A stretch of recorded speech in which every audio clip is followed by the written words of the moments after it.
ሰዎች የተሳሳተ ትምህርቶችን ማጋለጥ ግዴታም አለባቸው ሁሉም ሃይማኖት ላይ። በተለይ በመጽሐፍ ቅዱስም ግዴታ አለበት፣ በቁርአንም ግዴታ ሊኖርበት ይችላል።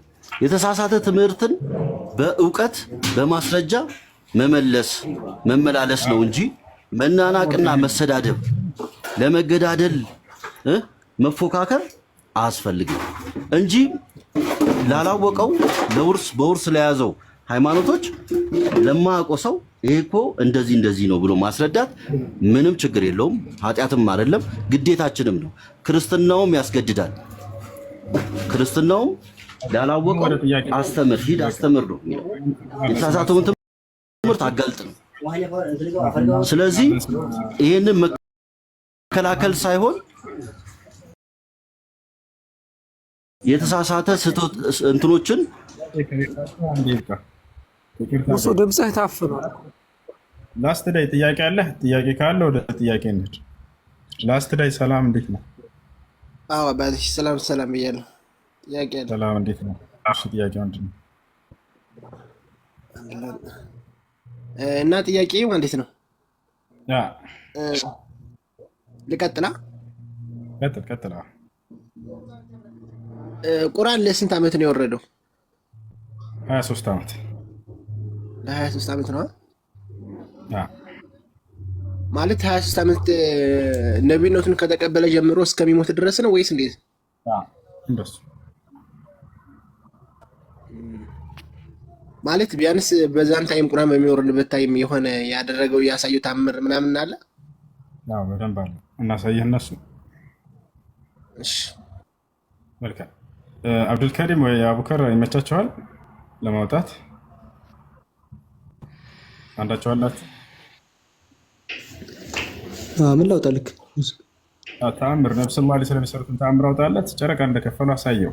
ጨረቃን የሚያክል ግዙፍ ነገር የመካ ሰዎች ይህን ተአምር ጠይቀው አድርገውላቸዋል።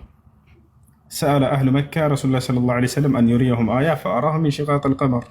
የመካ ሰዎች ሙሐመድ ሆይ አንተ እንደ እውነት እንደምትለው ነቢይ ከሆንክ ከአምላክ ዘንድ ለመሆነ የሚያረጋግጥ ተአምር ሰርተህ አሳየን አሏቸው።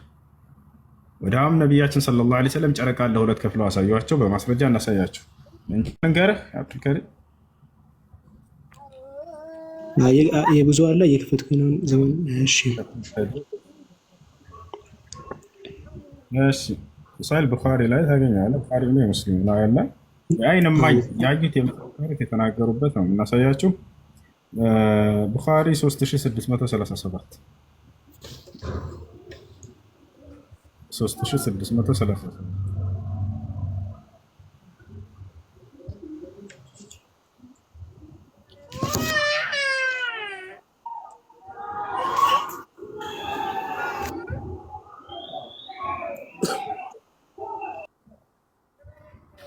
بخاري 3637 لا ياونا حدثني عبد الله بن محمد حدثنا يونس حدثنا شيبان عن قتادة عن أنس بن مالك وقال لي خليفة حدثنا يزيد بن زريع حدثنا سعيد عن قتادة عن أنس بن مالك እንግዲህ አነስ ብን ማሊክ የነቢዩ መሐመድ ሰለላሁ ዐለይሂ ወሰለም ሶሐባ ደቀ መዝሙር ብላሽ ያዙት። የእርሳቸው አንድ ተማሪያቸውና ሶሐባቸው ነበር። እሱ ያየውን የመሰከረ ሲመሰክር ምን አለ? ረዲየላሁ ዐንሁ አነሁ ሐደሰሁም አነ አህለ መካ የመካ ሰዎች ሰአሉ ጠየቁ ረሱለላህ ሰለላሁ ዐለይሂ ወሰለም ነቢዩ መሐመድ ሰለላሁ ዐለይሂ ወሰለምን ጠየቁ። ምን አን ዩሪየሁም አያ ተአምር እንዲያሳዩቸው። ምን ተአምር አሳያቸው? ፈአራሁም እርሱም አሳያቸው ኢንሽቃቅ አልቀመር የጨረቃን መከፈል አሳያቸው። ሌላ ተአምር እንጨምርልህ? ኖ ቴንክ ዩ ችግር የለውም። አንድ ካሳየኝ ይበቃኛል። ሌላ ደግሞ አንድ ጥያቄ ልጨምር። አይሽ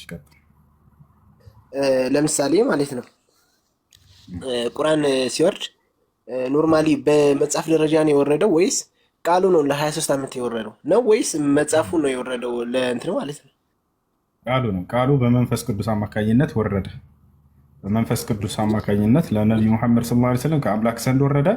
ከዚያ በኋላ ነቢዩ መሐመድ ሰለላሁ ዐለይሂ ወሰለም ደግሞ አስተላለፉት። በቃል ደረጃ ነው የወረደው እንጂ መጽሐፉ አይደለም። መላኩን እሺ አንዴ ግልጽ ማለት ችግር የለውም ግልጽ አድርገለና ቃሉ ወርዶ ለምሳሌ ማን ጻፈው? ነብዩ መሐመድ መጻፍ አይችሉም ተባለ። ስለዚህ ቃሉ ከሆነ የወረደው ቁርአን ማን አተመው? የነብዩ መሐመድ ሰለላሁ ዐለይሂ ወሰለም ደቀ መዛሙርቶች ሰሃቦቻቸው እዚያ ቁጭ ብለው ቃል በቃል ጻፉ ብለው እያዘዟቸው እነርሱም ጻፍን እያሉ ቃል በቃል የተናገሩበትን ላሳየ ይችላል። ሰሃቦቻቸው ናቸው የጻፉት እዚያው ፊት ለፊታቸው እያሉ። ስለዚህ ቁርአኑ ሲወርድ ኖርማሊ ቃሉ በ23 ዓመት ሙሉ ቃሉን የወረደው ማለት ነው። 23 ዓመት ሙሉ ወረደ፣ ከዛ ምድር ላይ የተጻፈ። ስለዚህ የአላህ ቃል ከአላህ ዘንድ የመጣ የሚያስብለው ነገር ከቃሉ ስለተላለፈ ብቻ ነው ማለት ነው። ቃሉን አላህ ለመልአኩ ገብርኤል ለመንፈስ ቅዱስ ነገረው፣ እርሱ ደግሞ ለነቢዩ ሙሐመድ ሰለላሁ ዐለይሂ ወሰለም አስተላለፈ። ቃል በቃል ምን ይላል? ወኢነሁ ለተንዚሉ ረቢል ዓለሚን ይላል። ነዘለ ቢሂ ሩሑል አሚን ዐላ ቀልቢከ ሊተኩነ ሚነል ሙንዚሪን ይላል ሱረቱ ሹዓራ ላይ። ይህ ቁርአን ከዓለማቱ ጌታ የተወረደ ነው ይላል። ማን አወረደው? ነዘለ ቢሂ ሩሑል አሚን ታማኙ መንፈስ ቅዱስ አወረደው ይላል። ዐላ ቀልቢከ በአንተ ልብ ላይ እያለ ይናገራል። ገና ቁርአን ስትከፍተው ዛሊከል ኪታቡ ላ ረይበ ፊህ ይላል። ይህ ቁርአን ከአላህ ዘንድ ለመወረዱ ምንም ጥርጥር የለውም እያለ ቃል በቃል ይናገራል። በሌላ ቦታ ላይ ሐሚም ካለ በኋላ በርካታ ቦታ ላይ ተንዚሉል ኪታቢ ሚነላህ አልዓዚዝ አልሐኪም ይላል። አሸናፊና ጥበበኛ ከሆነው ከአላህ ዘንድ የተወረደ መጽሐፍ ነው እያለ ይናገራል። ቃል በቃል ራሱ አላህ ኢና አንዘልና ዐለይከል ቁርአን ኢና ነሕኑ ነዘልና ዐለይከል ቁርአን ተንዚላ ይላል። እኔ ይህን ቁርአን በአንተ ላይ ማውረድን አወረድኩት እያለ አላህ ይናገራል።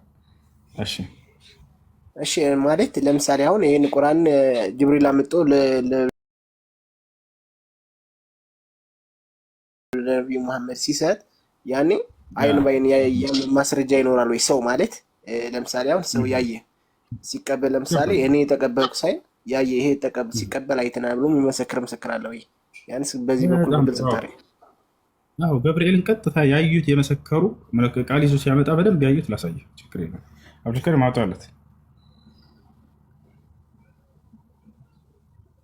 هذا جبريل لنقرأ حديث قدرون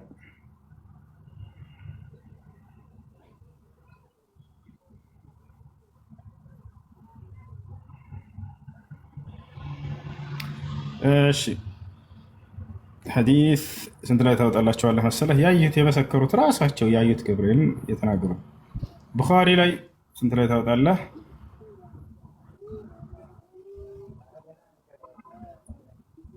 هذا جبريل أتاكم يعلمكم أمر دينكم عندي كنا جلوسا عند النبي صلى الله عليه وسلم لا يرى عليه أثر السفر. ماشي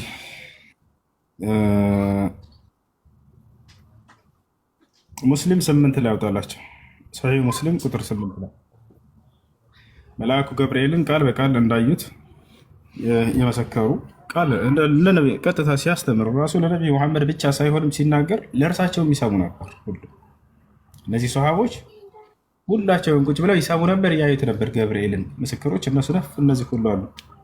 አብዱልከሪም ሰሒህ ሙስሊም ቁጥር 8 አወጣ እዚህ ላይ ይገኛል። ያውና ኩና ጁሉሰን ዒንደ ነቢይ ሰለላሁ ዐለይሂ ወሰለም ይላል ሰሒህ ሙስሊም ቁጥር 8 ላይ ከነቢዩ ሙሐመድ ሰለላሁ ዐለይሂ ወሰለም ዘንድ ተቀምጠን እያለ ይናገራል ቃል በቃል። ከዛ መጨረሻ ላይ አማርኛ የለውም። ወደ አማርኛ ይቀይርላቸዋል።